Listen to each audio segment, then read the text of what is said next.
Boa tarde, gente do canal Paz e Bem. Boa tarde, gente da TV 247, que é tudo gente amiga, tudo gente ó, com a mesma cabeça e o mesmo coração. Cabeça e coração plural e de paz. Então, boa tarde para todo mundo, sejam bem chegados, bem chegadas. Boa tarde para quem está chegando à tarde. Boa noite para quem estiver vendo esse programa à noite. Bom dia para quem estiver vendo esse programa de manhã.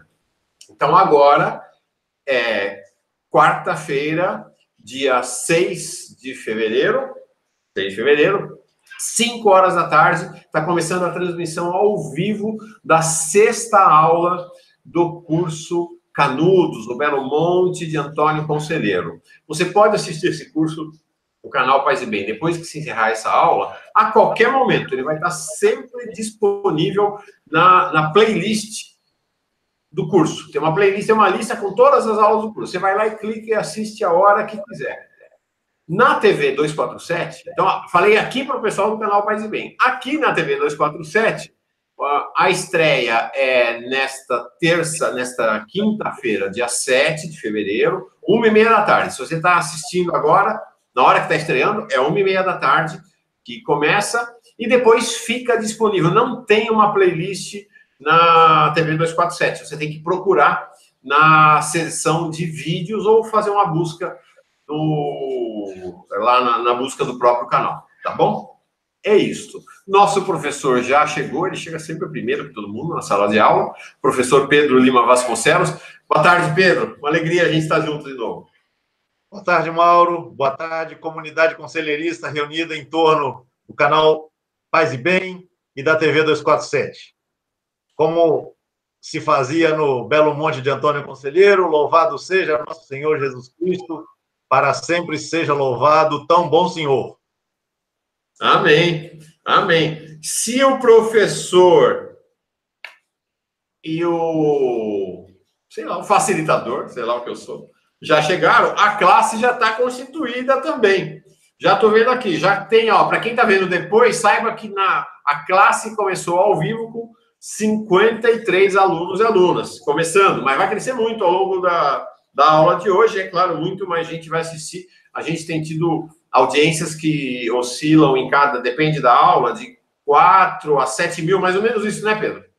Sim, sim. A aula tem sido assistida entre 4, 7, 8 mil pessoas, mais ou menos. Então, dá para ter uma ideia da relevância, porque não existe curso acadêmico numa universidade, numa faculdade, que tenha tantos alunos e alunos, numa assistência tão grande. Então, é muito, muito legal. A Jaissa Lima Santana, primeira a chegar, ela está sempre aqui. Tenho alguns apontamentos e vou listá-los aqui com a intenção de cumprir. Ela sempre chega com um monte de perguntas, Pedro. Sempre, sempre. Legal, Jaissa. Nós vou passar pelos seus apontamentos, sim. Sandra Sartori, querida amiga, chegando. Adriana Barreto Pirelli, lá de Genebra. Tudo bem, Adriana? A Anne Walsh. Chegou na hora hoje, sim, Anne. Legal, bem-vinda. Maria Lúcia, uma conselheirista destacada, também é uma atuante na comunidade Paz e Bem, nos programas Paz e Bem, todo início de manhã, todo finalzinho de madrugada, 6 da manhã. Ela operou o joelho, está se recuperando, graças a Deus. A Zenaide Maria Bertoni. Isso é uma coisa sensacional das redes sociais. Parece rádio de interior, por um lado, e ao mesmo tempo a gente está falando com o mundo inteiro. É muito interessante essa dinâmica, muito interessante. Ivone, Lula Livre, Nobel da Paz, Cirlei Maria Zanin, a Rosilene Chá, também super presente, Silvana Zanello Gorian, Pedro Lula Cândido. Oh, Pedro, que bom estar você aqui. Pedro, eu vejo sempre na TV 247, não tinha visto ele ainda. Hoje ele está dizendo aqui, boa tarde, Mauro Lopes e professor Pedro Lima, muito bom o curso, comecei a vir hoje de manhã, está adorando. Vi os anteriores, um abração, legal. Pedro é um protagonista muito importante na TV 247. Falando, o Pedro Cândido, estou falando agora para o Pedro Lima, estou informando o Pedro, nosso professor, disso. Débora Vasconcelos, é da família Vasconcelos. Hã? Minha filha. Sua filha, então, Débora, estou aqui com o teu pai. Legal, bem chegada. Marta Benites, Roberto Dantas, Deodato Gomes da Costa. Opa, o Deodato chegou na aula passada, teve uma participação muito relevante. O Tarcísio Cordeiro, Francilene Muniz, Sandra Altava, Maria Augusto Cambará, Betânia Rocha. Ô, Betânia, legal que você está aqui.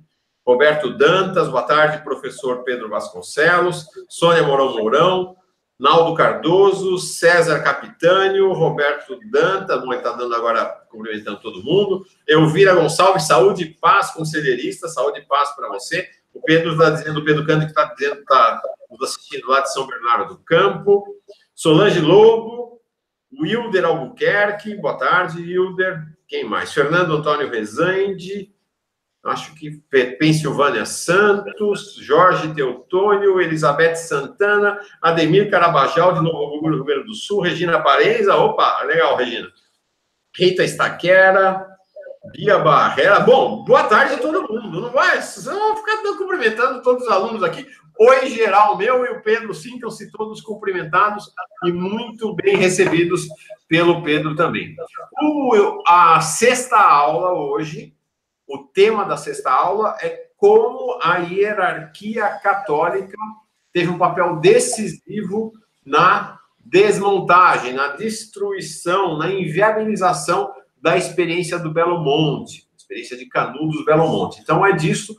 Vocês fizeram a lição de casa, leram o texto que foi indicado. Vamos ver, vamos ver. Vai ter chamada oral, vai ter chamada oral.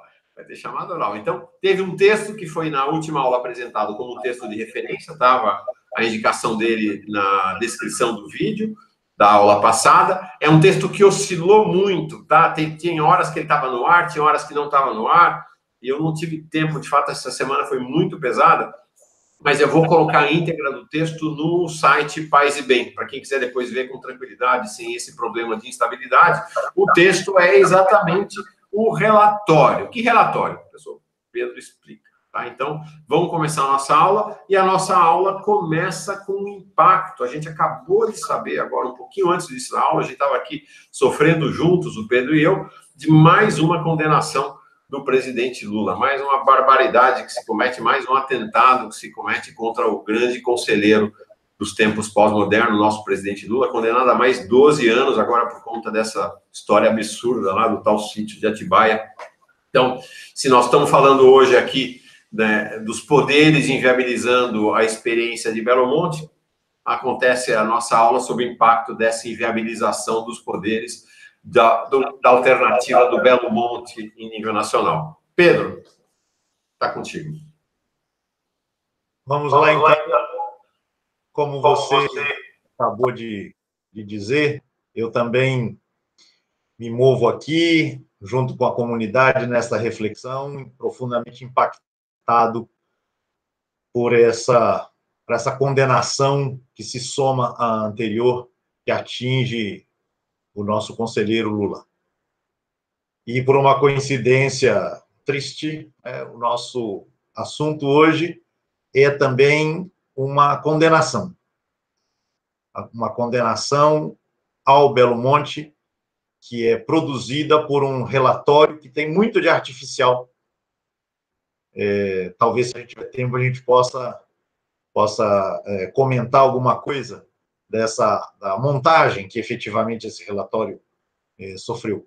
E ele torna o Belo Monte, então, um assunto que será tratado, será discutido em todos os cantos do país, e ele contribui de maneira decisiva para unificar a opinião pública, aquela que o Milor chama de opinião que se publica, né? A opinião pública contra o Belo Monte.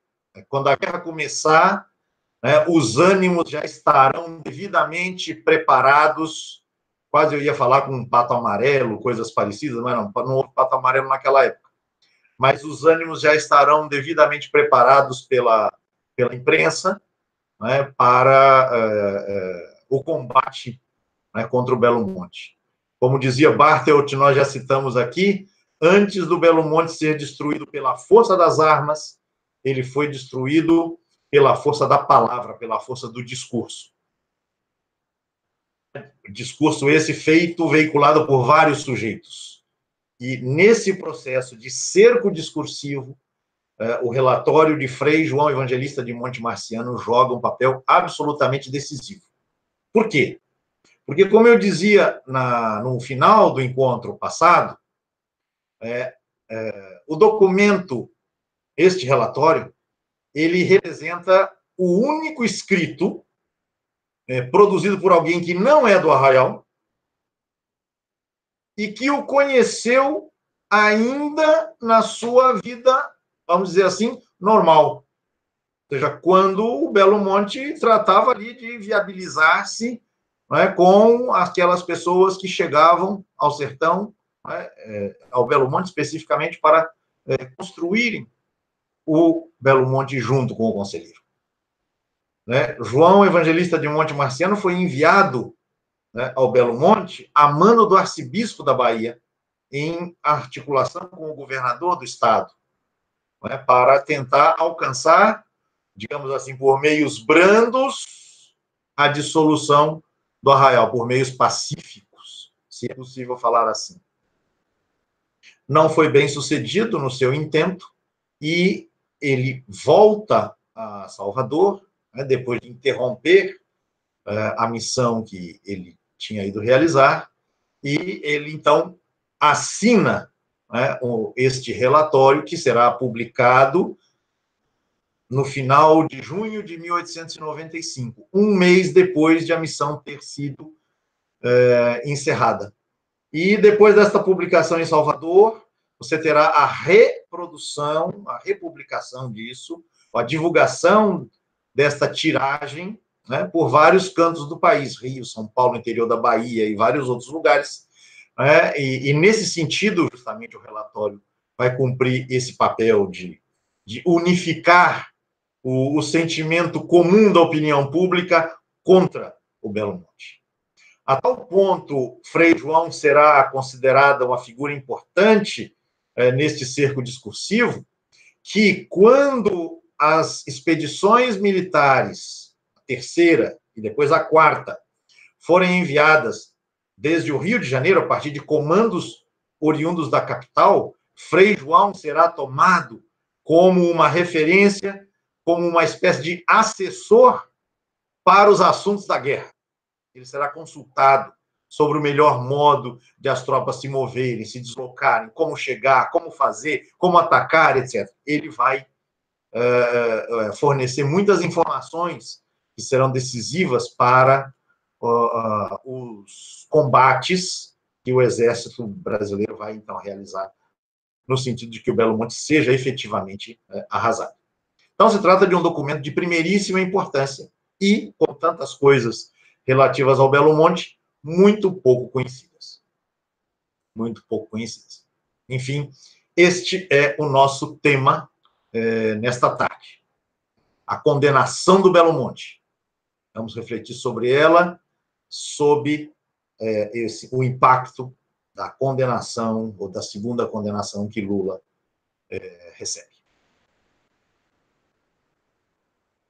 Vamos lá? Estamos tudo aqui para te ouvir. Então, vamos lá. Vamos lá. Recordemos as datas. 1893, a fundação do Belo Monte. 1897, a destruição do Belo Monte. Maio de 1895, missão de Frei João Evangelista de Monte Marciano no Belo Monte. 13 de maio a 21 de maio de 1895. Uma outra partezinha daquele segredo do qual eu falava na nossa última aula, eu revelo agora. O Frei vai embora no dia 21 de maio de 1895. Antônio Conselheiro começa a escrita dos seus apontamentos em 24 de maio de 1895. 3 dias depois da partida dos missionários e depois de ter interrompido a cópia do Novo Testamento. Enfim, há que se relacionar uma coisa, outra coisa e outra coisa para a gente entender um enigma fundamental referido a este manuscrito, mas disso a gente vai tratar no nosso último encontro. Então, a missão de Frei João acontece mais ou menos no meio da trajetória histórica do Belo Monte. E ela precisa ser entendida sob vários pontos de vista, ou considerando uma série de condicionantes importantes. Eu vou elencar alguns para que a gente possa tecer alguns comentários. Um primeiro tópico é o da relação entre algumas figuras da hierarquia eclesiástica com Antônio Conselheiro, mesmo antes de ele ter realizado o empreendimento do Belo Monte, começar a realizá-lo. Desde os seus tempos de peregrino, desde os seus tempos de conselheiro, andando pelas estradas, colhendo pedras para construir igrejas e indo ao encontro da gente mal-aventurada. Esse é um ponto. Um outro ponto que deve ser considerado para que nós entendamos esta missão de Frei João é o fato de que as elites, elas não sabem como lidar com o problema do Belo Monte agora que o regime republicano se instalou e estabeleceu a separação entre igreja e Estado. Antes dessa separação, a igreja, por meio de seus sacerdotes e das missões e de vários outros recursos, ela sempre atuou como braço estendido do Estado para alcançar a pacificação de alguma região ou diante de algum problema, de alguma rebelião, de algum protesto. Mas agora você tem uma nova situação. Igreja e Estado estão separados. Só que o Estado sozinho não consegue dar conta do problema. Como é que a gente faz? Como é que a gente resolve? A missão de Frei João, ela se situa na esteira de uma tradição, né, como eu acabei de mencionar, em que missões serviam a propósitos de manutenção ou restabelecimento da ordem sociopolítica, mas agora o cenário é outro, é da proclamação, né, de um novo regime, ou do estabelecimento de um novo regime, né? Portanto, essas relações entre igreja e Estado precisam passar por uma renovação, por uma recalchutagem. Então, esses dois pontos, né, eles nos vão ajudar a entender o sentido do envio da missão, o modo como essa missão se estabelece, o modo como ela é realizada nos 7 dias em que ela acontece, a interrupção abrupta que ela sofre, porque, em tese, ela deveria durar mais uns 3, 4 dias, pelo menos. Assim era o roteiro das missões realizadas naquela época, e a produção e divulgação deste relatório, com uma tiragem bastante grande para os padrões da época.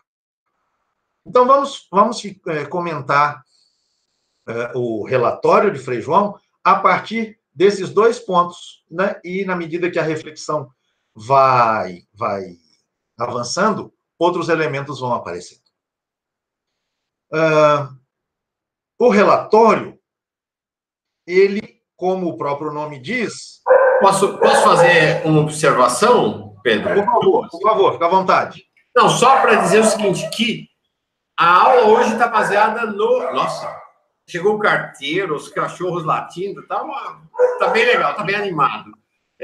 A aula, então, tem como referência o relatório de Frei João Evangelista, ao qual o Pedro está se referindo todo o tempo. Mas quem quiser se aprofundar, tem aqui, queria mostrar para todo mundo, tem o livro do Pedro. Não é isso, Pedro? Exato.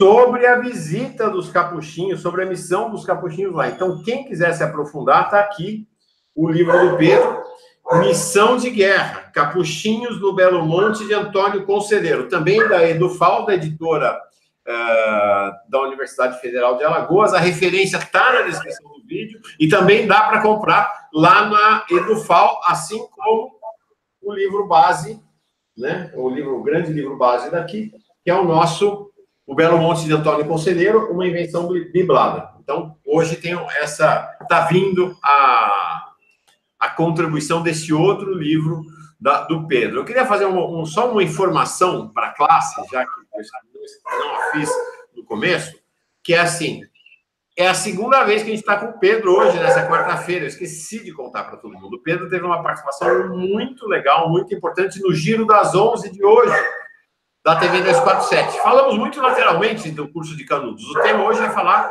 foi falar sobre a conjuntura. Então, eu queria contar para todo mundo, foi com grande alegria, teve uma audiência enorme, já estamos com mais de 22 mil pessoas assistiram, e a reflexão do Pedro sobre essa conjuntura do país hoje, sobre a questão da educação e tudo que está acontecendo aqui. Então, quem depois quiser vai assistir o Pedro também lá no Giro das 11, já combinei com ele, ele vai vir mais vezes. Pedro, desculpa, te interrompi quando você ia exatamente entrar no relatório. Então, vamos lá. Obrigado aí pelas palavras, e foi um prazer muito grande participar do Giro das 11. Fico à disposição para outras oportunidades, com muito gosto. Vamos lá, então. Todos os missionários, quando iam para o interior, ou iam para os lugares de missão, quando eles retornavam ao seu convento de origem, eles tinham que prestar contas do que tinham feito, e cada missionário tinha um caderno em que ele fazia uma descrição bastante resumida, do que tinha sido o seu trabalho, durante aquele tempo. Frei João Evangelista, ele é um missionário, foi um missionário capuchinho, da Ordem dos Capuchinhos, italiano de origem, já tinha mais de 20 anos de Brasil. Ao contrário do que muitos dizem que ele teria chegado no ano anterior, pelo contrário, ele já tinha mais de 20 anos de Brasil. E ele foi escolhido a dedo pelo arcebispo de Salvador por conta da fama que ele tinha como missionário bastante aguerrido, muito rígido nas palavras, inflexível quando era necessário ser, e este era o caso. E eu tive acesso a este caderno em que o Frei João fez as suas anotações sobre as missões que ele presidiu. Ele viveu no Convento da Piedade, no centro de Salvador. E eu tive acesso, através de um frade capuchinho, a esse acervo da congregação onde esse caderno se encontrava. A uma certa altura, então, se lê o seguinte neste caderno: missão especial no povoado dos Canudos, capela filial da freguesia do Cumbe, pregada juntamente ao Frei Caetano de São Léo, que é o missionário mais novo que o acompanhava. Principiou no dia 13 de maio e, por justos motivos, suspendi a dita missão no dia 21 do mesmo mês, como declarei em meu relatório publicado na Folha Correio de Notícias, de 27 de junho de 1895, e depois reproduzido em todas as folhas do Brasil, ou seja, em todos os jornais do Brasil, desmascarando completamente o célebre fanático Antônio Conselheiro, que tanto mal tem feito à religião e ao Estado. Leiam o dito relatório.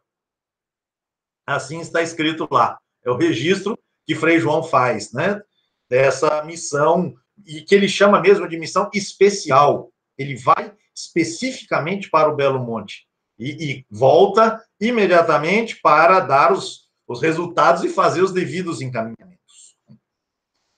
Bem, esta missão, como eu já disse, ela foi arranjada, por um acordo entre o governador do estado e o arcebispo da Bahia. E o que vocês vão encontrar na leitura, quem já leu o texto, quem já fez o dever de casa, já encontrou isso, uma descrição relativamente detalhada, carregada de tintas venenosas, em termos da linguagem, das palavras escolhidas, e isso faz desconfiar que Frei João não escreveu tudo que ali está escrito. Havia gente ali ajudando a dourar, ou a envenenar ainda mais, do ponto de vista retórico e literário, o texto. Então, a descrição vai passando pelos diversos dias em que a missão acontece.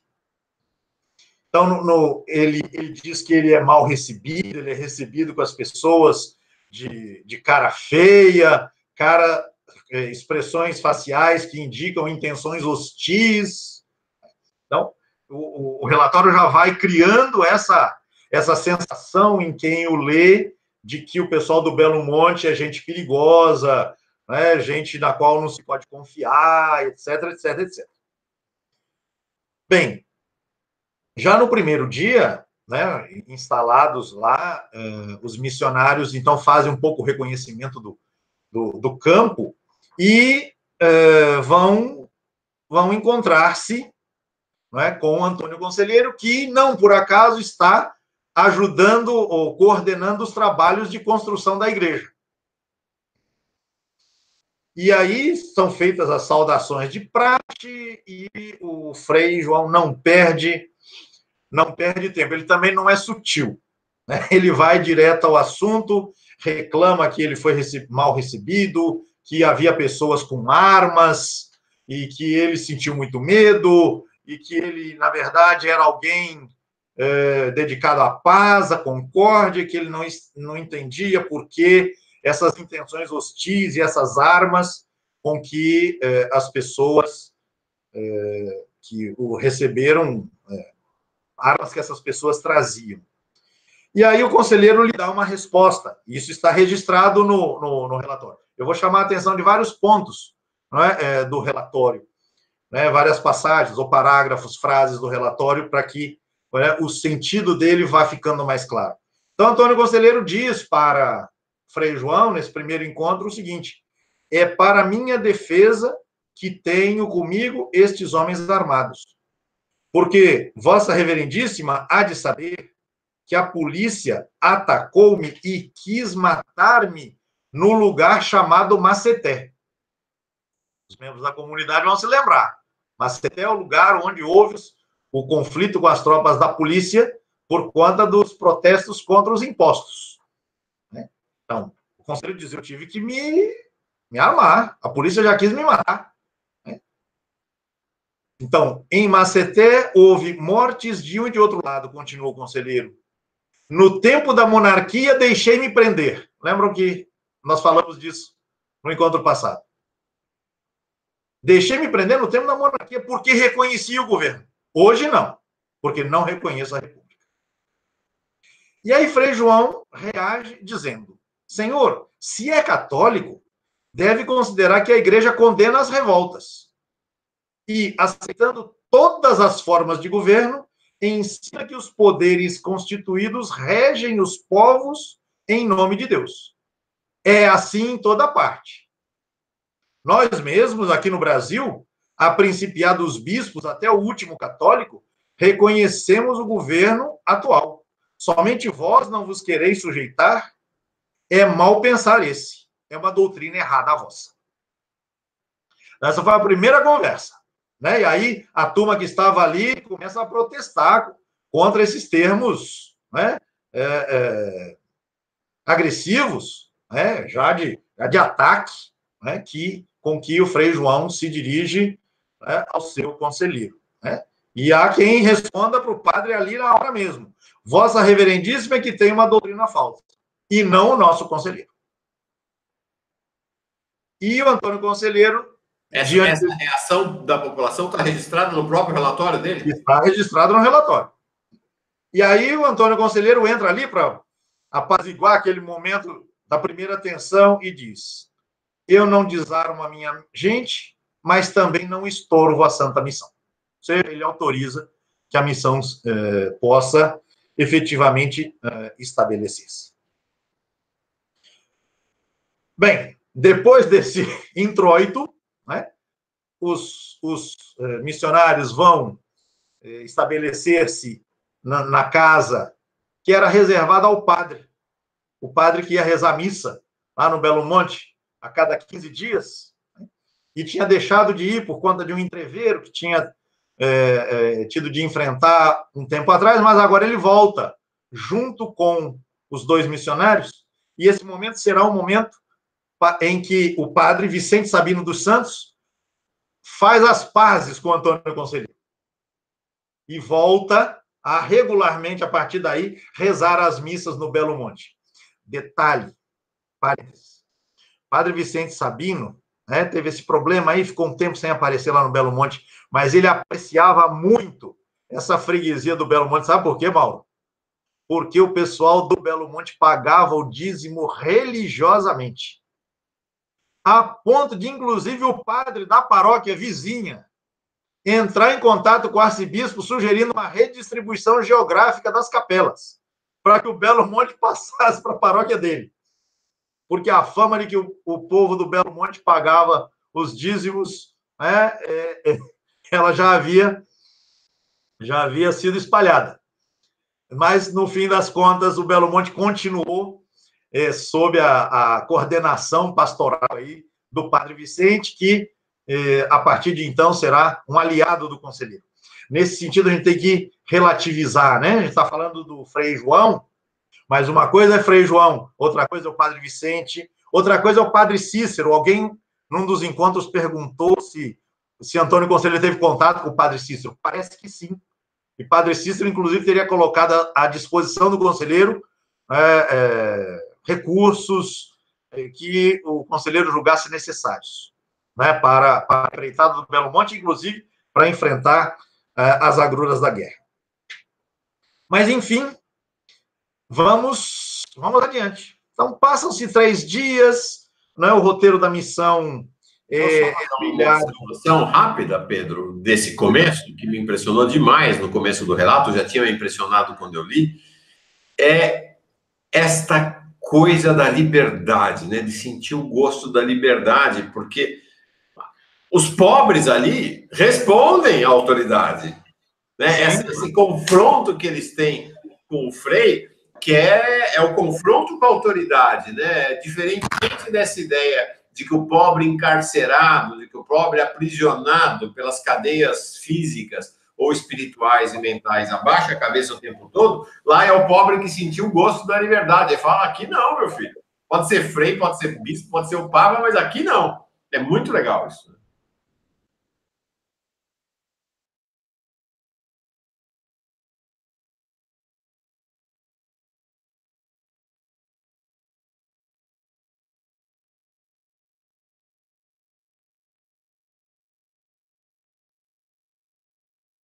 Prossigamos.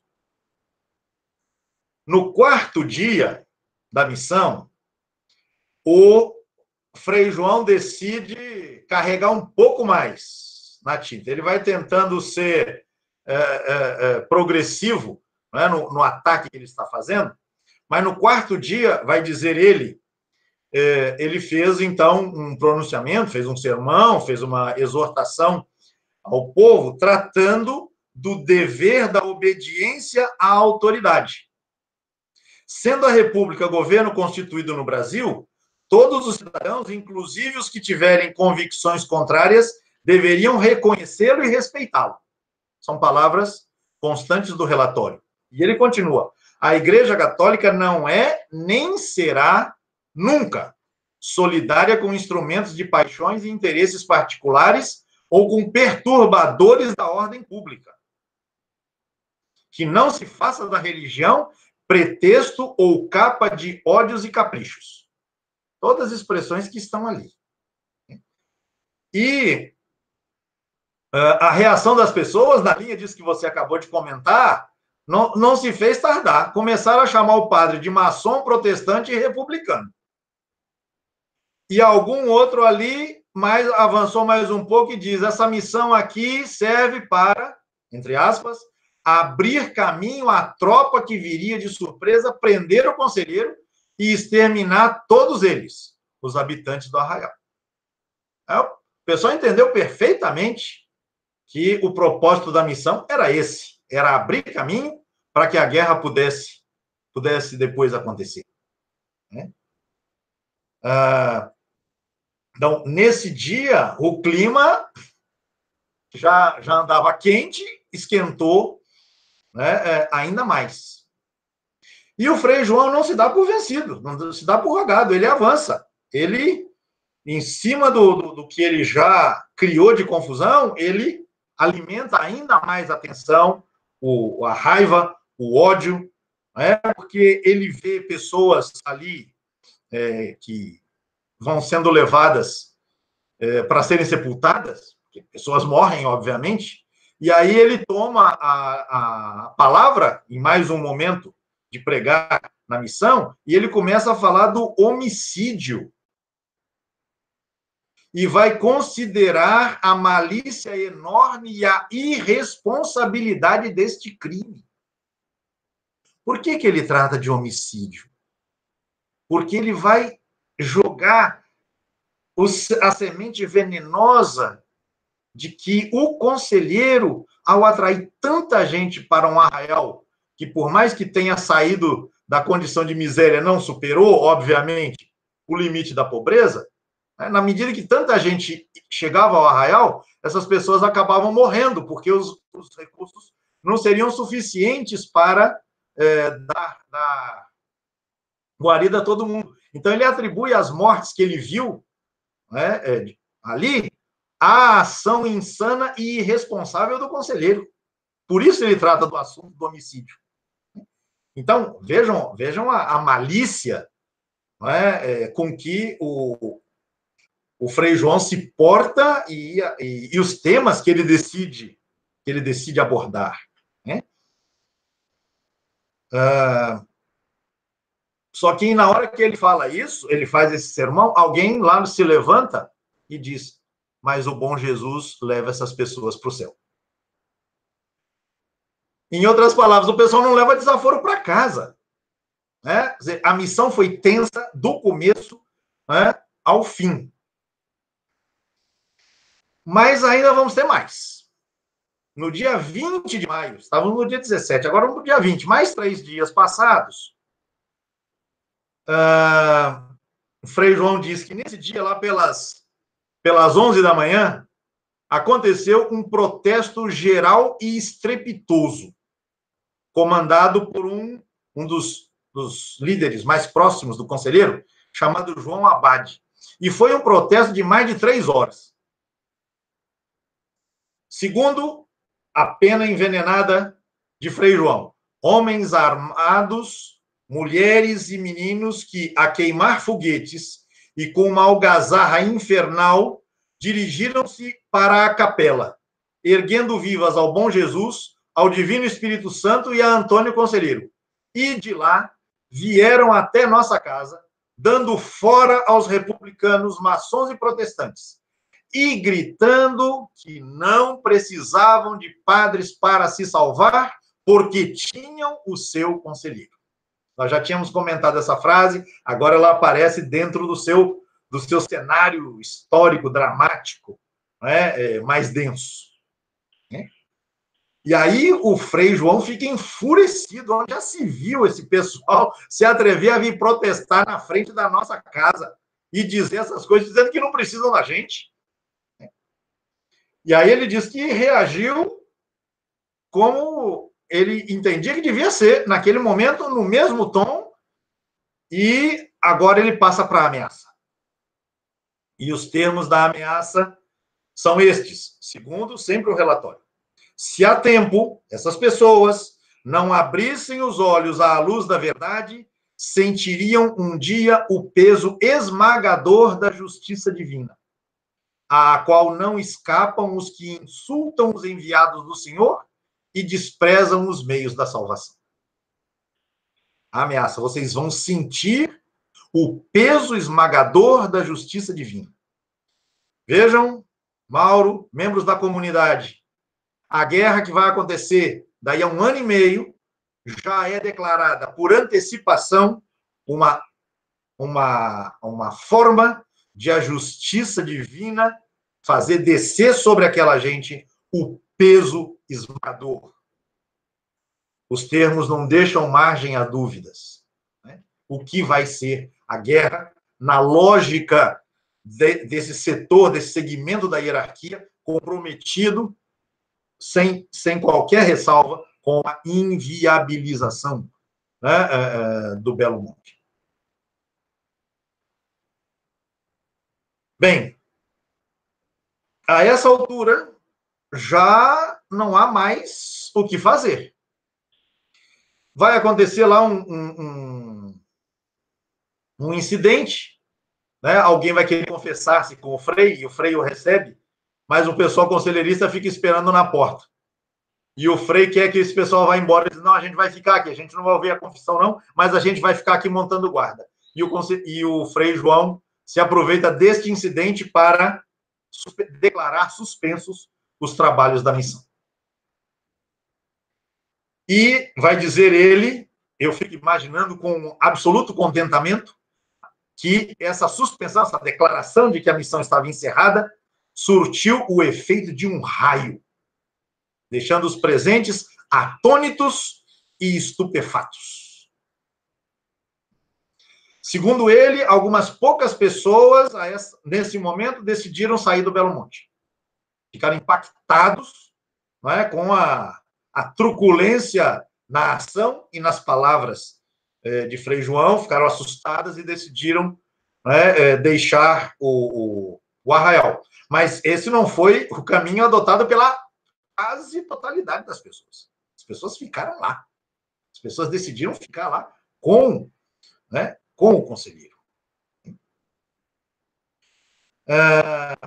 Ele mais adiante, quase que traindo a felicidade interna que vivencia com a suspensão da missão, ele diz que mostrou, que evidenciou, que desmascarou a manha e a fraqueza daquelas pessoas, e diz ele, deixei que o meu ato, suspender a missão, mais feliz do que as minhas palavras, acabasse de operar a dispersão daquelas multidões, presa iminente de um insensato, servido por imbecis ou explorado por perversos.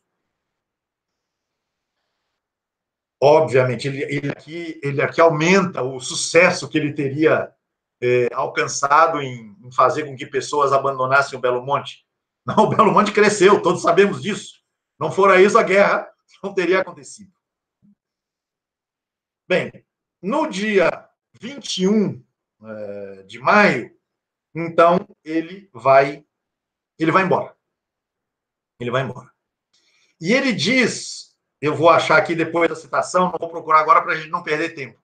E ele diz que do alto de uma colina, já divisando no horizonte o arraial, diz ele, eu olhei triste para aquela cidade como o divino mestre chorando a destruição de Jerusalém.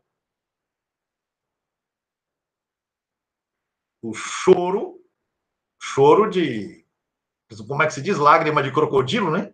As lágrimas de crocodilo de Frei João, são lágrimas de quem chora antecipadamente e, ao mesmo tempo, feliz a destruição do Belo Monte e a referência que ele recolhe neste momento no seu interior, diz ele, é o da cidade de Jerusalém, destruída pelos romanos lá no ano 70, sobre a destruição essa que aparece prenunciada por Jesus, de acordo com os relatos evangélicos. Pedro, achei aqui, ele diz assim, redobrou então a fúria daqueles desvairados e, vomitando insultos, imprecações e juras de vingança, tomaram a entrada da casa em que eu me hospedara e onde já me achava. A minha missão terminara. A seita havia levado o maior golpe que eu poderia descarregar e conservar-me por mais tempo no meio daquela gente ou sair-lhes ainda ao encontro seria arrematada a imprudência sem a mínima utilidade. Os companheiros de viagem esperavam-nos com os animais arreados no fundo da casa. Dando costas aos míseros provocadores, de lá mesmo seguimos, e galgando a estrada, ao olhar pela última vez o povoado, condoído da sua triste situação, como o divino mestre diante de Jerusalém, eu senti um aperto na alma e pareceu-me poder também dizer-lhe: desconhecestes os emissários da verdade e da paz, repeliste a visita da salvação, mas vem tempos em que forças irresistíveis te sitiarão, braço poderoso te derrubará, e arrasando as tuas trincheiras, desarmando os teus esbirros, dissolverá a seita impostor e maligna que te reduziu a seu jugo, odioso e aviltante. Exatamente. Muito obrigado por você ter localizado aí essa passagem. Ela é impactante, né? Porque porque expressa a sensação de um fracasso de um lado, mas é um fracasso que é interpretado em termos de sucesso. Né? O Belo Monte recebeu o maior golpe que eu poderia lhe desferir. Ele diz entristecer-se, mas no final no fundo ele se alegra, porque eu consegui o que eu queria. Eu inviabilizei o Belo Monte. O Belo Monte não tem mais como prosseguir, como realizar a sua trajetória. Mais cedo ou mais tarde, ocorrerá com o Belo Monte aquilo que aconteceu com Jerusalém, de acordo com um anúncio feito por Jesus. Coitadinho do Frei João, né? Coitadinho do Frei João. Pois ele volta para Salvador e trata, então, de se envolver, de providenciar, né, a redação deste relatório. E se você que está aí com o texto na sua frente, Mauro, se você for baixando aí, avançando na leitura, você vai encontrar passagens em que ele explicitamente o que a igreja podia fazer, o que eu podia fazer, foi feito. Agora é o Estado que tem que fazer. A situação ali exige a tomada de providências enérgicas que permitam que naquela região volte a reinar a ordem, a lei e os nossos fóruns de povo civilizado. Para bom entendedor, não precisa entender muito, para que a gente conclua o que efetivamente ele está pedindo. Euclides da Cunha, nesse sentido, ele é fulminante, porque no final da parte 2 dos Sertões, ele descreve a missão. Ele conta a missão. Vale a pena ler. Essa é uma passagem antológica, no capítulo 5 da parte 2, a parte final desse capítulo 5.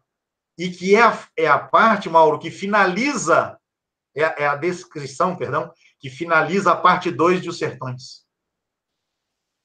A parte 2 de Os Sertões termina com a frase seguinte: mas amaldiçoou.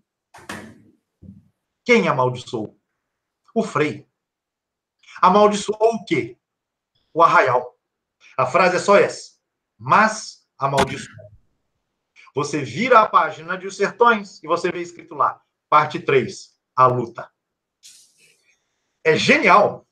Genial. Ou seja, Euclides estabelece um vínculo imediato entre a ação desastrosa do Frei, desumana do Frei, irresponsável do Frei, com a guerra que 1 ano e meio depois vai começar e vai levar o Belo Monte à destruição total. Bem, vamos adiante. Vamos adiante. Não fora bastante isso, há mais a comentar. Eu dizia lá no começo que a gente precisa considerar este relatório sob alguns pontos de vista. Né? E eu indicava um primeiro, que é o da relação entre os padres, a hierarquia católica e o conselheiro, uma relação tensa, complicada, né, que já vem desde os tempos de um conselheiro peregrino andarilho nos sertões. Uma outra faceta da questão é o fato de que tudo isso está acontecendo, né, quando o regime republicano, né, já está em vigência, com a dissolução da relação entre igreja e Estado, né, em termos oficiais. De toda maneira, essa aliança, de alguma maneira, ela está sendo refeita. Ela está sendo refeita. E o próprio fato de que a missão é ordenada pelo arcebispo em acordo com o governador do Estado evidencia que as mãos começam a ser dadas novamente. Bem, o relatório, eu dizia que muito provavelmente não foi escrito na forma como nós hoje o lemos pelo Frei João. Porque outros escritos dele dão conta de que ele não dominava a língua portuguesa, né, com a qualidade que a escrita do relatório tem. Então, acredita-se, isso é José Calazans que diz, e diz ter ouvido de um antigo frade que vivia no Convento da Piedade em Salvador, que não foi o João Evangelista que escreveu o relatório, mas o Monsenhor Basílio Pereira. Monsenhor Basílio Pereira foi um padre intelectual muito conhecido, no seu tempo, principalmente, né? Mas, detalhe que não pode ser esquecido. Monsenhor Basílio Pereira era irmão do vice-presidente da República, Vitorino Pereira. Essa ligação não pode ser ignorada, porque ela, de alguma maneira, se traduz nos termos que serão utilizados na confecção do relatório. E aí, a gente vai, então... É muito curioso, Pedro, porque imagino que para mim e para outras pessoas, o tempo todo que você vai falando do relatório, vem vindo à mente a sentença do Moro contra o Lula, né? Até estava pensando aqui de propor para o Leonardo, no 247, o mesmo trabalho que você está fazendo de arqueologia desse texto, talvez pegar um advogado para fazer o mesmo trabalho de arqueologia do texto, do relatório do Moro, né? Do relatório, nós estamos aqui vendo o relatório do Frei João de condenação de Belo Monte. Vamos ver o relatório do Moro de condenação do Lula, né? Para ver acho que a gente talvez encontre concordâncias muito maiores do que a gente possa imaginar à primeira vista. Eu não tenho dúvidas nesse sentido, né? Essas peças, elas não são construídas por acaso. As palavras não são utilizadas apenas a título de beleza literária. Elas têm um direcionamento, né? Elas compõem, né, uma lógica, uma teia de significados, né?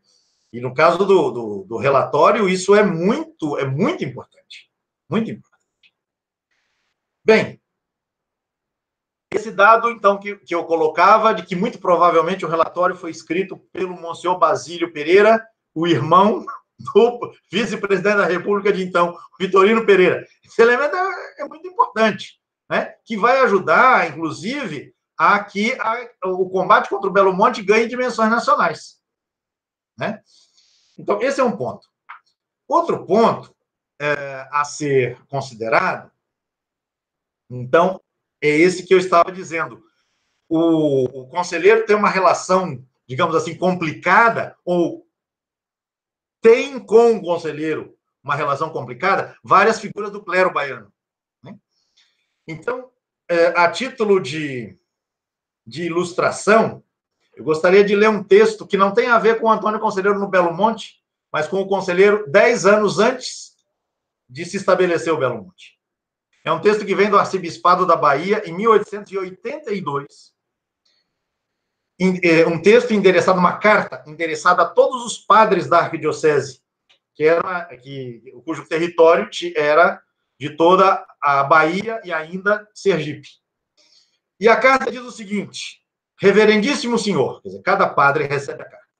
Chegando ao nosso conhecimento que pelas freguesias deste nosso arcebispado anda um indivíduo denominado Antônio Conselheiro, pregando ao povo que se reúne para ouvi-lo doutrinas supersticiosas e uma moral excessivamente rígida, com que está perturbando as consciências e enfraquecendo não pouco a autoridade dos párocos destes lugares, ordenamos a vossa reverendíssima que não consinta em sua freguesia semelhante abuso, fazendo saber aos paroquianos que lhes proibimos absolutamente de se reunirem para ouvir tal pregação, visto como, competindo na Igreja Católica somente aos ministros da religião, ou seja, os padres, a missão santa de doutrinar os povos, um secular, quem quer que ele seja, ainda quando muito instruído e virtuoso, não tem autoridade para exercê-la. Entretanto, agora ele dá um puxão de orelha nos padres. Entretanto, sirva isto para excitar cada vez mais o zelo de vossa reverendíssima no exercício do ministério da pregação, a fim de que os seus paroquianos, suficientemente instruídos, não se deixem levar por todo o vento de doutrina. Aí ele termina dizendo, mas se ele continuar, o conselheiro continuar teimando, me avise para a gente tomar providências adicionais. Então, desde pelo menos 1882, o clero, na sua alta instância, né, arcebispo da Bahia, ele quer silenciar o conselheiro. Os padres das freguesias, uns aceitam, outros não, uns têm uma aliança circunstancial com o conselheiro, mas depois essa aliança é desfeita. Mas há uma relação aí, né, cheia de idas e vindas e de problemas. Pois muito bem, Frei João, quando vai tratar de desqualificar o conselheiro, ele não desconhece esse histórico. Ele trata de reforçá-lo, no sentido de desqualificar a autoridade que o Antônio Conselheiro tem junto ao seu povo. Então, por exemplo, o Frei João diz do conselheiro o seguinte, a uma certa altura. Ele, conselheiro, inculcando zelo religioso, disciplina e ortodoxia católica. Esse é um detalhe importante. O conselheiro ensina a doutrina católica, com aqueles acentos diferenciados que a gente comentou na última vez, mas é a doutrina católica, né? Mesmo inculcando o zelo religioso, disciplina e ortodoxia católica, ele não tem nada disso, pois contesta o ensino, transgride as leis e desconhece as autoridades eclesiásticas sempre que, de algum modo, lhe contrariam as ideias e os caprichos. E arrastando por esse caminho seus infelizes sequazes, consentem ainda que eles lhe prestem homenagem, que importam um culto, e propalem em seu nome doutrinas subversivas da ordem, da moral e da fé. Ou seja, o conselheiro praticaria um culto à personalidade, ou coisa parecida, e ensinaria... Ele primeiro diz que o conselheiro é ortodoxo, em termos de doutrina, depois diz que ele ensina doutrinas subversivas.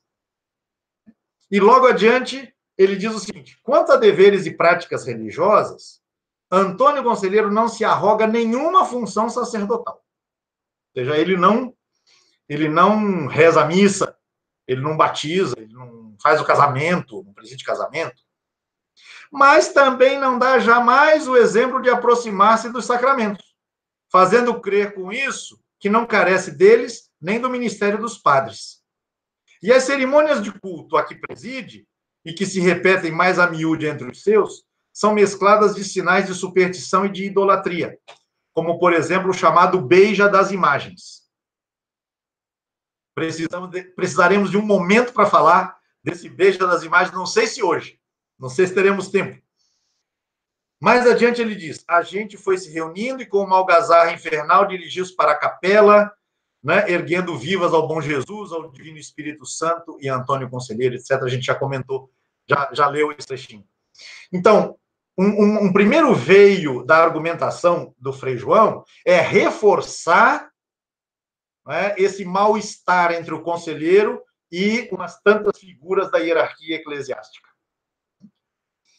Em outras palavras, Frei João coloca lenha na fogueira dessa indisposição, dessa relação complicada, né, que muitos padres, né, estabeleceram com o conselheiro. Aí ele vai acusar que as práticas religiosas realizadas no Belo Monte serem supersticiosas, etc, etc, etc. Mas o Frei João é mais esperto do que a gente pensa, ou pelo menos tinha sido muito bem instruído sobre o que ele devia fazer. Veja, dizer que o conselheiro ensina doutrinas subversivas do ponto de vista religioso, o que o Estado tem a ver com isso? Se o Estado é laico. Passou a ser, né? Que o conselheiro produz ou promove culto da sua própria personalidade. O que o Estado tem a ver com isso? Então, vem uma segunda frente de argumentação. E se vocês se lembram, eu já li um trechinho, ele disse isso no primeiro dia.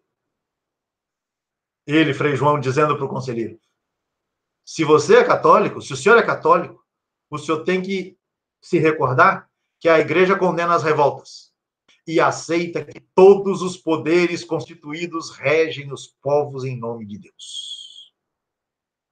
Ou seja, não basta a Frei João apresentar o conselheiro como um herege do ponto de vista religioso, como alguém que ensina doutrinas errôneas, ou, como dizia o arcebispo lá atrás, promove uma moral excessivamente rígida.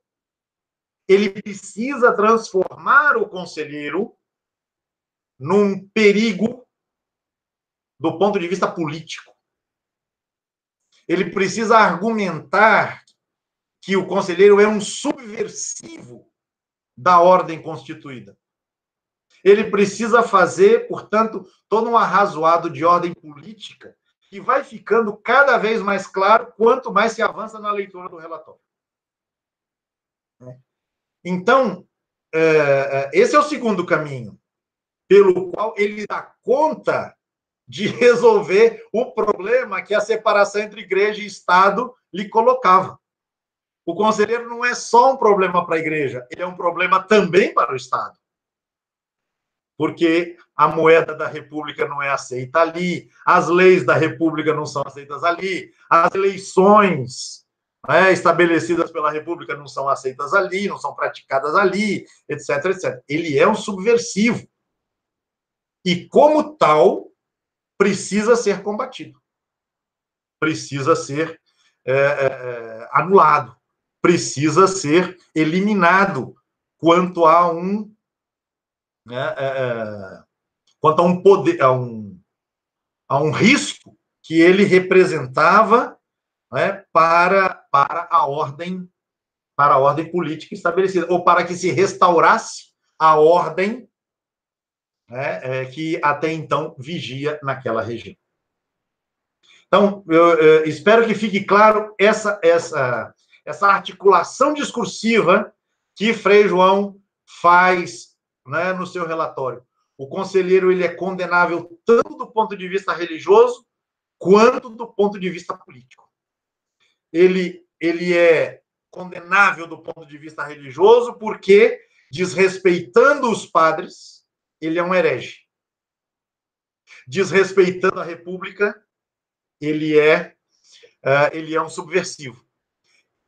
Mas, ao mesmo tempo, desrespeitando a República, ele transgride a doutrina católica, segundo a qual os poderes constituídos são respeitados pela Igreja. São reconhecidos pela Igreja. Então, você tem um cruzamento maléfico entre esses dois caminhos reflexivos, que, no final, resultam numa coisa só. O Belo Monte precisa ser destruído. As providências, nesse sentido, devem ser tomadas. Haverá, inclusive, manifestações em tempos subsequentes de figuras da hierarquia católica falando que o Estado é muito leniente, que o Estado é muito vagaroso em realizar aquilo que Frei João disse que precisava ser feito. Ou seja, a igreja fez a parte dela, agora o Estado não faz a dele. Isso para explicar, ou para que se entenda, por que se demorou 1 ano e meio para que a guerra começasse. Os membros da hierarquia estão absolutamente impacientes para que essa guerra aconteça. Afinal de contas, Frei João já tinha feito o diagnóstico. Precisa dessa intervenção, nesses termos. E o Brasil volte a respirar em paz, e os nossos foros de povo civilizado sejam restaurados. Afinal, Lula está preso, agora a gente fica tranquilo. Preso e condenado 2 vezes, o Brasil está em paz. É o mesmo discurso. O Júlio Franco está dizendo isso, o paralelo que já vinha sendo traçado entre Lula e conselheiro, hoje, nesse momento, toma uma dimensão que é assustadora. É assustador. Pois é assustador. É assustador. Esta missão, ela, como eu disse no começo, e à luz dessas considerações, o que eu falei no começo pode ser repetido com uma densidade reforçada. O relatório de Frei João nacionaliza a questão do Belo Monte, e nacionaliza com esse viés. O conselheiro, de acordo com testemunhas que contaram, não teve dúvidas né? Quando o missionário foi embora e alguns dos seus auxiliares mais próximos chegaram junto dele, e aí, mestre, como foi? O que o senhor achou disso? Palavra dele, curta e grossa. Tudo isto é para haver a guerra. E, e se conta que um desses amigos do conselheiro, próximos do conselheiro, quando ouviu isso, saiu correndo atrás do padre. E já que o padre havia lançado uma maldição contra o arraial, esse fulano vai atrás do padre e quando o encontra diz: eu também te amaldiçoo. Volta depois para contar todo o serelepe que tinha amaldiçoado o padre. De toda maneira, né, esse relatório, depois ele se tornará objeto de vivas discussões no parlamento baiano e depois no parlamento nacional, né, na capital do país. Ele ganha, como a gente também já disse, os meios de comunicação, na imprensa, os jornais, né, e ele se torna o assunto das discussões, das rodas, né, e vai ser, então, uma questão de tempo para que a intervenção do Estado venha a acontecer. Não vai ser mais, a questão não vai ser mais se a intervenção vai acontecer. A questão é agora quando isso vai acontecer. Qual será o pretexto para que essa intervenção aconteça? E o pretexto a gente já viu, né, foi a compra lá das madeiras para a edificação da nova igreja. Enfim, respire-se muito fundo. Né? Respire-se muito fundo com tanta pressão, com tanta truculência e com tanta insensibilidade, né, para com o destino daquelas milhares de pessoas, né, que apostavam suas vidas naquele lugar.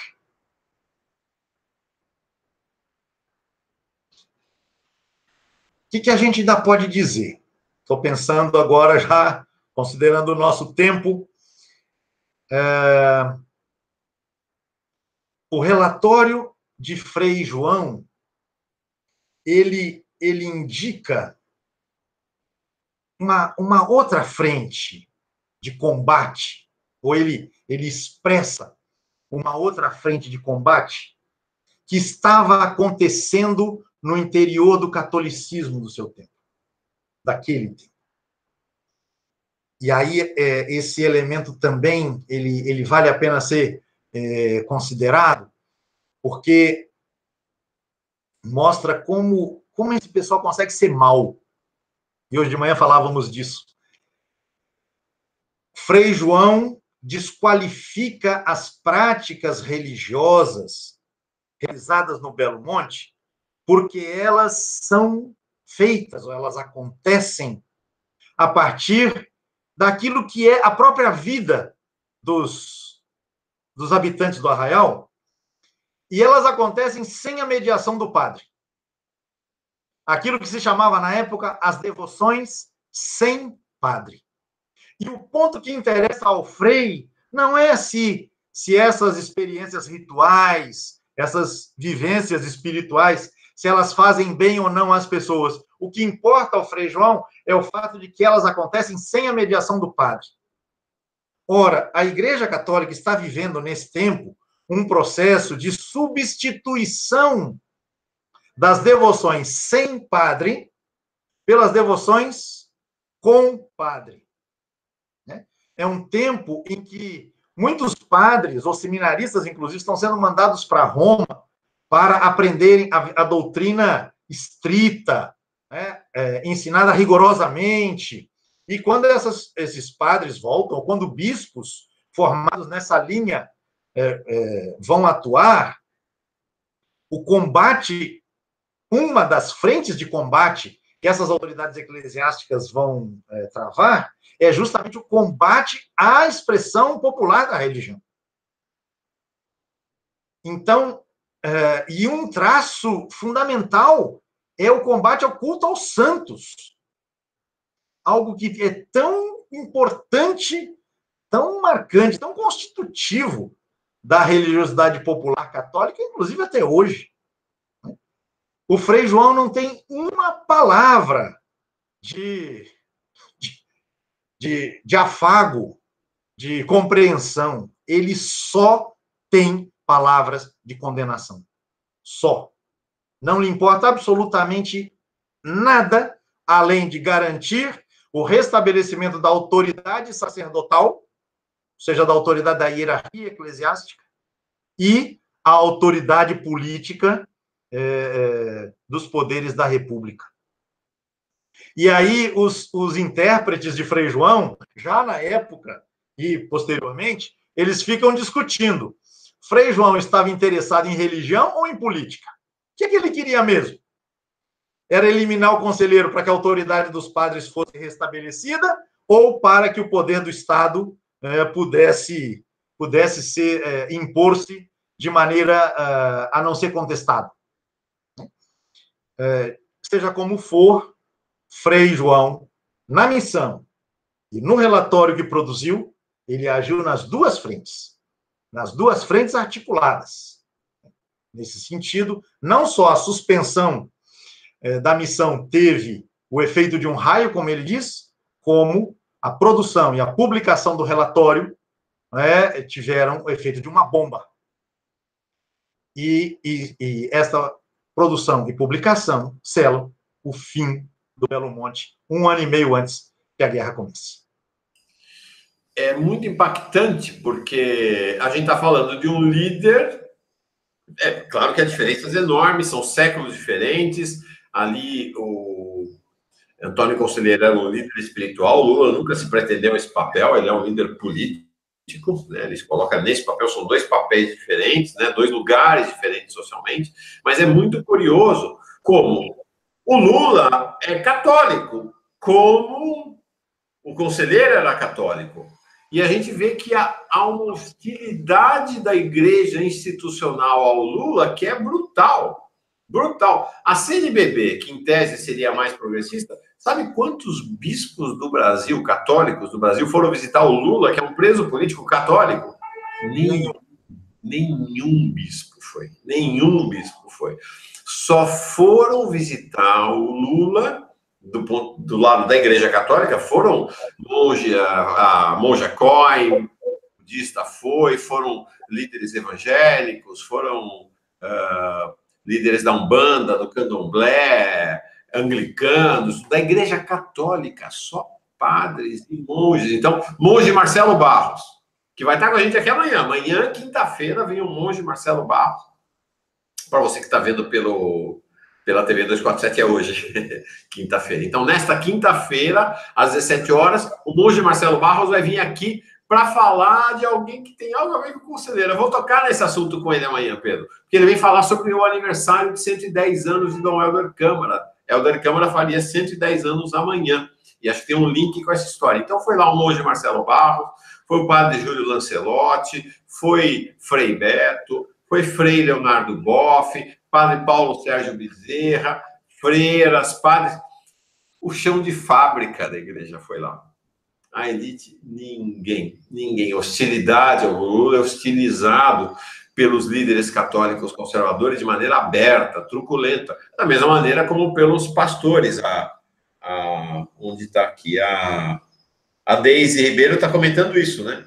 É interessante perceber que a perseguição contra Belo Monte era perpetrada por padres, freis, entre outros. Atualmente, a perseguição ocorre por Malafaia, Damares, pastores, pastoras. São expressões institucionais das igrejas também, né? Igual. Mas o Papa foi.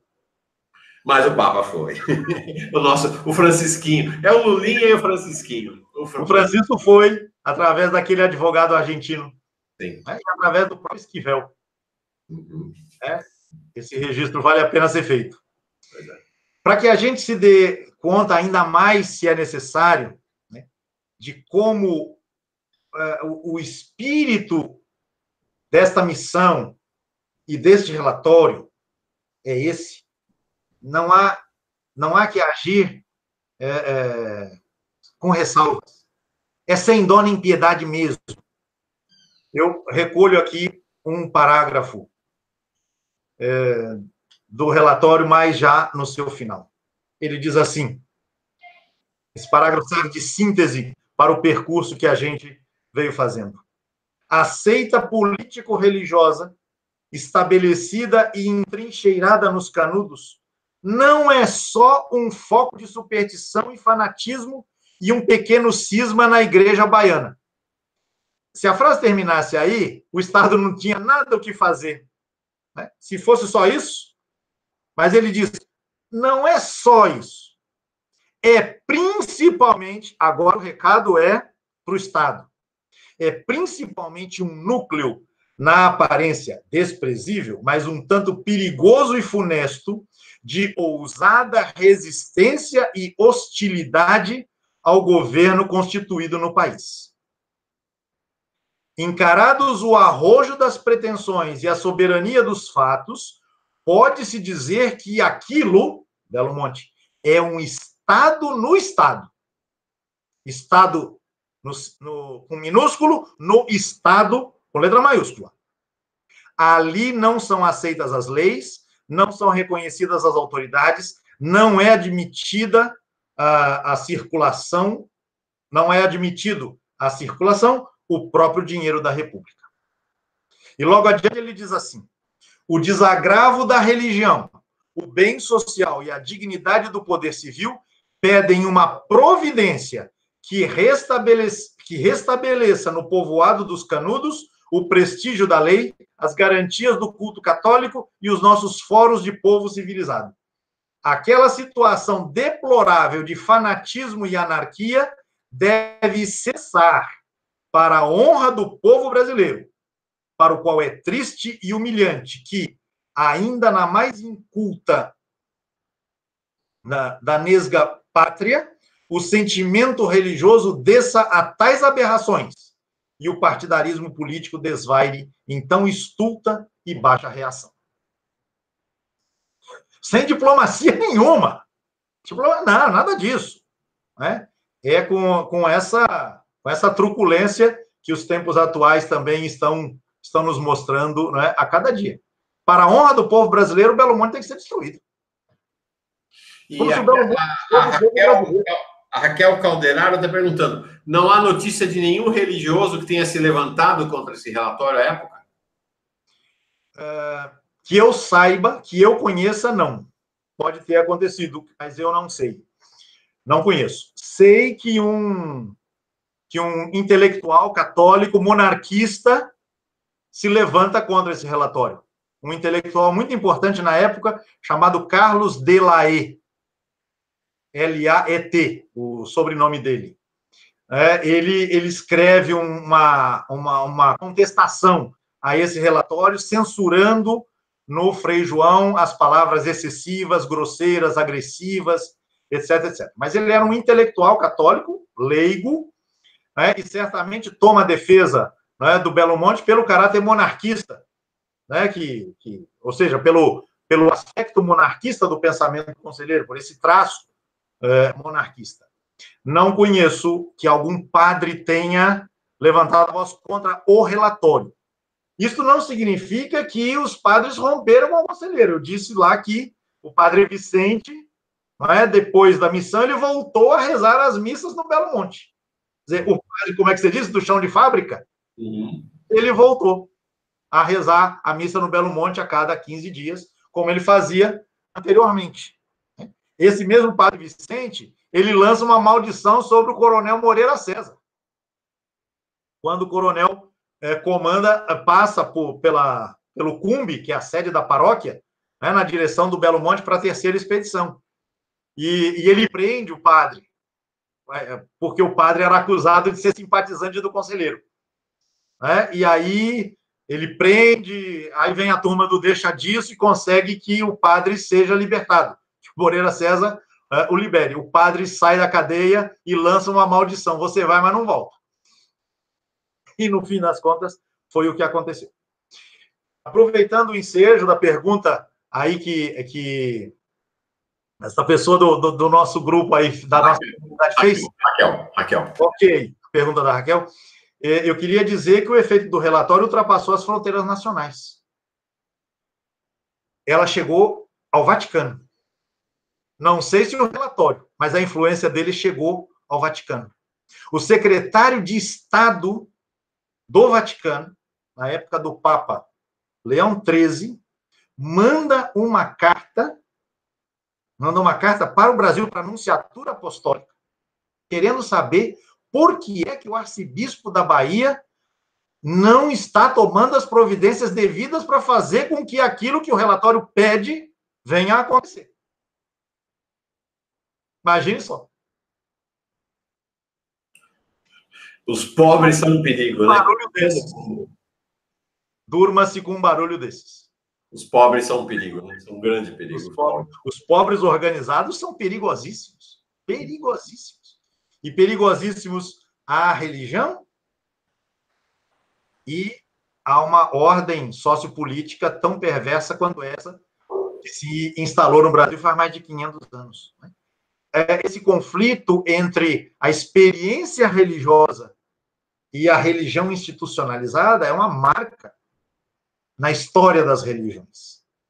E o Belo Monte pode e deve ser entendido também a partir dessa ótica. A autenticidade da experiência religiosa muitas vezes não tem lugar dentro dos limites estreitos estabelecidos pela instituição, não é? Que muitas vezes está mais preocupada com a sua própria perpetuação, com a manutenção e ampliação dos seus interesses imediatos.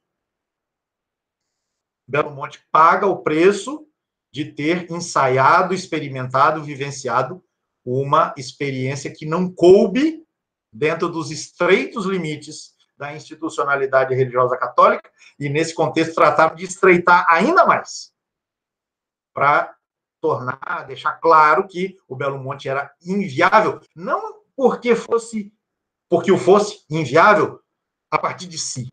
Não, trata-se de inviabilizar desde fora a trajetória do Belo Monte ao longo do tempo. O Belo Monte não faliu. Faliram o Belo Monte.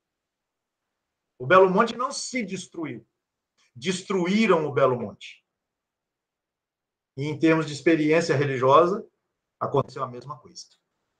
A alta esfera, a alta cúpula da hierarquia católica atua de maneira incisiva. O Belo Monte não pode continuar viável. Essa inviabilização de que a gente falou, né? Não é isso. Não é que o Belo Monte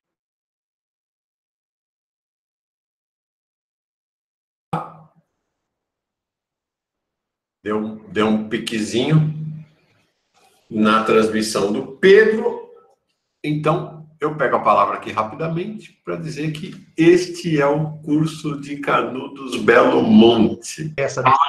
Pedro, você voltou. Fala. Suas palavras de despedida. Eu não sei onde é que houve o corte, eu me desculpo, mas eu reitero pelo menos a ideia que eu tratei de desenvolver, que foi a de que o Belo Monte não era inviável. Ele foi feito inviável. E o relatório de Frei João é a peça literária fundamental para a declaração dessa inviabilidade, dessa inviabilização por parte da alta cúpula da Igreja Católica. Enfim, depois de termos tratado no encontro passado da figura gigantesca e digna da admiração,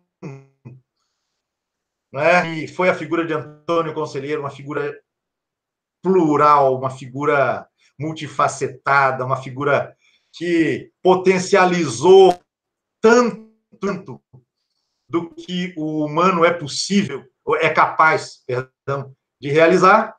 Hoje tivemos de tratar de pessoas muito menores. Esses escusos, a interesses pequenos, a interesses que, para se verem viabilizados, não temem atropelar, não temem passar por cima de aspirações, de sonhos, de desejos, de expectativas, de construções, de alternativas tão generosas como essas alternativas representadas por um Belo Monte, de Antônio Conselheiro e sua gente. Então, mas como a história é feita desses embates, não podemos escapar. No mais, agradecer mais uma vez pela presença, pela participação da comunidade e anunciar que no próximo encontro, semana que vem, segunda-feira, e depois terça, na TV 247, vai tratar de uma figura também importante, fundamental, nesse processo todo, já citado tantas vezes, mas agora merecerá uma abordagem particular e mais extensa, que é a figura de Euclides da Cunha, né, com sua obra-prima, a obra-prima da literatura brasileira, né, Os Sertões. Então, por hoje, agradeço muito a você, Mauro, mais uma vez. Deixo um grande abraço a você, a todos os membros da comunidade conselheirista e ao nosso querido conselheiro Lula, nesse momento em que ele recebe mais um golpe, né, perpetrado pelas elites de sempre, né, que não temem, não têm pudor, não têm vergonha de mostrar, né, as suas armas e estão dispostos do que são capazes para que seus interesses não sejam tocados em absolutamente nada. Respirando fundo, paz e bem a todos e todas vocês, a todos e todos nós. Este é o curso Canudos, o Belo Monte de Antônio Conselheiro. Segunda-feira, às 5 horas da tarde, aqui no canal Paz e Bem. Terça-feira, 1h30 da tarde, na TV 247, aqui na TV 247. 7ª aula do curso, penúltima aula do curso. O curso acaba na quarta-feira, quarta e quinta da semana que vem. Então, segunda-feira, continuamos. Vamos olhar Euclides da Cunha. Vai ser muito impactante, porque nós vamos olhar para a trajetória de como a nossa cabeça foi formada. Belo Monte, de Antônio Conselheiro. Viva Conselheiro! Viva Lula! Liberdade para Conselheiro na história do Brasil. Liberdade para Lula no presente do Brasil. Essa é a nossa finalização. Você, se não está inscrita no canal Paz e Bem, inscreva-se antes de encerrar o programa. Dê likes na aula. Quanto mais likes tem, mais se espalha pelas redes o curso. E até segunda-feira, um coração aberto a continuar mergulhando nessa maravilhosa experiência do Belo Monte de Antônio Conselheiro e sua gente, e o povo brasileiro. Obrigado, Pedro. Uma aula fantástica mais uma vez. Obrigado. Abraço, obrigado. Paz e bem, gente. Paz e bem. Até a segunda-feira aqui no canal Paz e Bem. Até terça-feira na TV 247.